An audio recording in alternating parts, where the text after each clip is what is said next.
স্বাগতম, নমস্কার।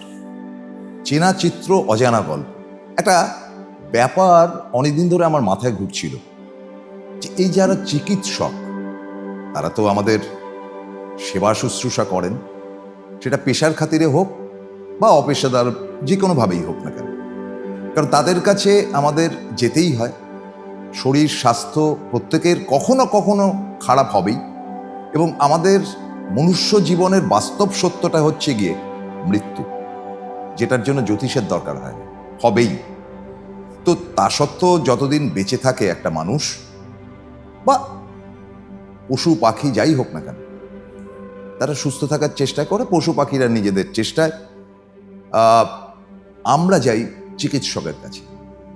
চিকিৎসকদের কি এই শুধু আমাদের পরিষেবা দেওয়া ছাড়া আর কোনো কাজ নেই? এক্ষেত্রে আমি বলবো আজকের অনুষ্ঠান অন্য পেশায় চিকিৎসকরা।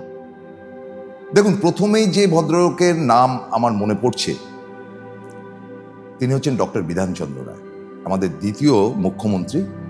প্রথমে ছিলেন ডক্টরেট প্রফুল্লচন্দ্র ঘোষ, এবং তারপরেই বিধান রায়। বিধান রায়ের আশাটা কিন্তু প্র্যাকটিক্যালি খুব অদ্ভুত। বিধান রায় ছিলেন জওহরলাল নেহরুর অত্যন্ত আপনজন, মানে ভীষণ প্রিয়, এবং জওহরলাল নেহরুকে বিধান রায় জহর বলে ডাকতেন, এবং সেরকমই ডক্টর রায় বলে শ্রদ্ধা করতেন নেহরুজি, পণ্ডিতজি আর কি। তা প্রফুল্লচন্দ্র ঘোষও স্বাধীনতা সংগ্রামী ছিলেন, এবং বল্লভভাই প্যাটেলের ঘনিষ্ঠ বলে তাকে প্রথম মুখ্যমন্ত্রী করা হয়। কিন্তু জওহরলাল নেহরুর পছন্দ ছিল, ফলে একটা সময় তাকে সরিয়ে দেওয়া হয়, এবং বিধান রায় তখন পশ্চিমবঙ্গের মুখ্যমন্ত্রী হন। এখন হাওয়া থেকে তো আর রাজনীতিতে তিনি আসেননি। তিনি দেশের জন্য লড়াই করেছেন, ব্রিটিশের বিরুদ্ধে লড়াই করেছেন, কলকাতার মেয়র ছিলেন, এবং নানাবিধ সমাজ সেবামূলক কাজ তিনি করেছেন, আদার দেন চিকিৎসা। এবং তার আমলে যে উন্নতি পশ্চিমবঙ্গ দেখেছিল বা করেছিল, এবং জওহরলাল নেহরুকে একদম মানে ছেড়ে কথা বলতে না, জওহর এটা করে দাও, জওহর ওটা করে দাও, চাপ দিয়ে দিয়ে কাজ বার করতেন। পণ্ডিতজির বরাবরই বাঙালিদের উপর একটা তার কিন্তু পরম শ্রদ্ধা ছিল। যেমন রবীন্দ্রনাথের আশ্রমে গিয়ে তিনি সময় কাটিয়েছেন একটা সময়। এরকম তার একটা মানে ক্যাবিনেটেও প্রথম দেখা গিয়েছিল, যাদেরকে তিনি নিয়েছিলেন একেবারে সেরা সম্পদ। যাই হোক, তো পণ্ডিতজি অনুরোধে একরকম প্রায় জোর করেই বিধান রায়কে মুখ্যমন্ত্রী পদে আসতে হয়, যদিও তিনি আগে মেয়র ছিলেন বললাম।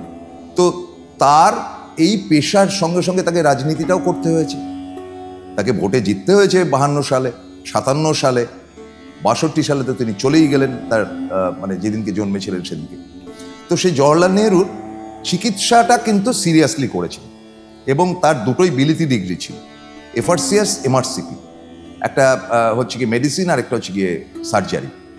এবং তখনকার দিনে না মানে চিকিৎসার ক্ষেত্রে পশ্চিমবঙ্গে মানে টিপিক্যালি এমবিবিএস এমডি এই ব্যাপারগুলো না থাকলে চাকরি পাওয়া দুঃসহ ব্যাপার ছিল। কিন্তু ব্রিটিশের এই ডিগ্রি মানে বিধান রায়কে অনেকটাই কিন্তু এগিয়ে দিয়েছিল, এবং বিধান রায়ের চিকিৎসা নিয়ে মানে কি বলা যায়, ভারতবর্ষের সর্বকালের অন্যতম শ্রেষ্ঠ চিকিৎসক তিনি ছিলেন। তো একবার কি হলো, পণ্ডিতজির অত্যন্ত ঘনিষ্ঠ স্বাধীনতা সংগ্রামী মৌলানা আবুল কালাম আজাদ, যিনি মানে দীর্ঘদিন লড়াই করেছেন এবং ব্রিটিশ জেলে থেকে থেকে থেকে অসুস্থ হয়ে গিয়েছিলেন, শিক্ষামন্ত্রী ছিলেন প্রথম। এবং আবুল কালাম আজাদকে ভীষণ ভালোবাসতেন নেহেরু, একদম নেহেরুপন্থী ছিলেন। তো এই আজাদজি হঠাৎ অসুস্থ হয়ে পড়ে, এবং তার বিরাট রোগ ধরা পড়ে আর কি। পরে অবশ্য মারা গিয়েছিলেন। তখন জওহরলাল নেহরু হটলাইনে ধরলেন, তখন হটলাইন ছিল, মানে chief minister two prime minister. এখন তো মোবাইল হয়ে গেছে, অনেক সুবিধা। ধরে বললেন যে ডাক্তার রায়, এরকম মৌলানা তো খুব অসুস্থ হয়ে পড়েছে, আপনাকে চিকিৎসা করতে হবে, এখানকার চিকিৎসার উপর আমার খুব একটা ভরসা নেই। বলে ঠিক আছে।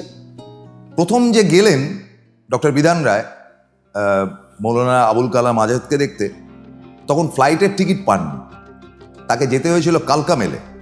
তো সেই কালকা মেলে গিয়ে তিনি কিন্তু চিকিৎসা ফান্ডামেন্টালি করেছেন, এবং তারপরে ধারাবাহিকভাবে পরপর চিকিৎসা তিনি চালিয়ে গিয়েছেন।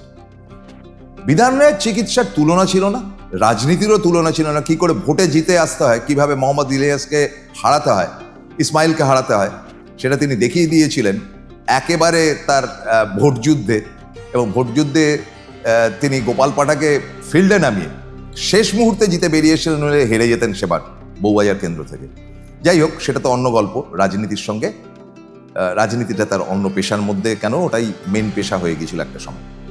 পরবর্তী অধ্যায়ে কিন্তু রাজনীতিতে অনেকেই এসছেন এবং আমরা দেখেছি জ্যোতিবাবুর ক্যাবিনেটে আমরা সূর্যকান্ত মিশ্র মতন ডাক্তারকে, যিনি বিরোধী নেতাও ছিলেন 2011-তে মমতা বন্দ্যোপাধ্যায় যখন ক্ষমতায় আসেন।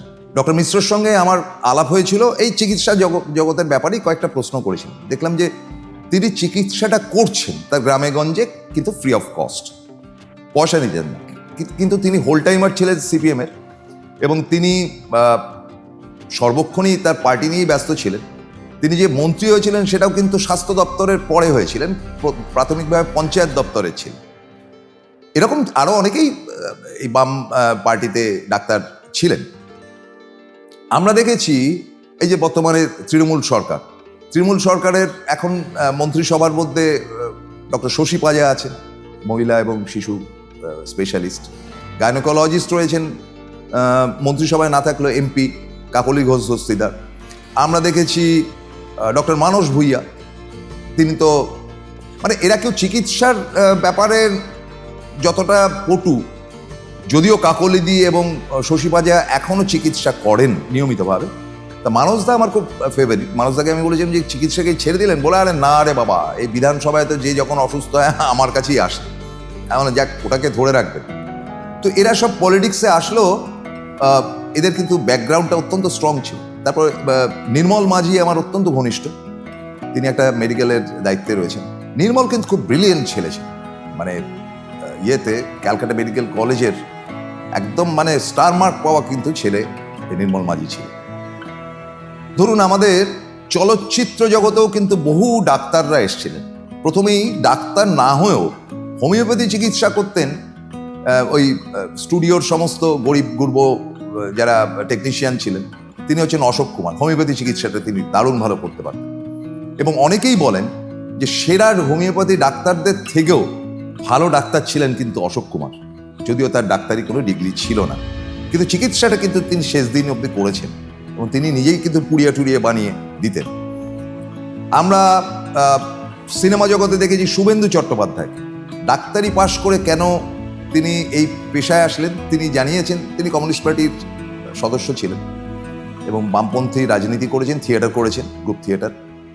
তার বাবার ইচ্ছাতে তিনি ডাক্তারি পড়েছেন এবং তিনি বলেছিলেন যে ডাক্তারিটা, বাবাকে বলেছিলেন ডাক্তারিটা তোমার ইচ্ছায় পড়লাম বটে, কিন্তু আমি থিয়েটার সিনেমাতে যাব।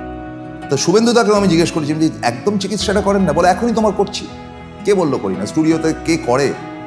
স্টুডিও পাড়াতে কিন্তু শুভেন্দুদা চিকিৎসাটা করতেন, মানে কোথাও না কোথাও করতেন।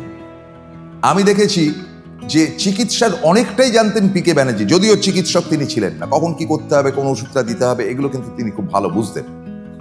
এছাড়া এখন তো ক্রিকেট বোর্ডের সঙ্গে সবসময় চিকিৎসক ঘুরে বেড়ান, কার কখন শরীর খারাপ হয় ইত্যাদি ইত্যাদি। আরেকজন মহান ফুটবলার যিনি আমার তো ভয়ঙ্কর প্রিয় ছিলেন এবং আপনারও প্রিয়, তিনি ছিলেন ব্রাজিলের সক্রেটিস। Is great doctor.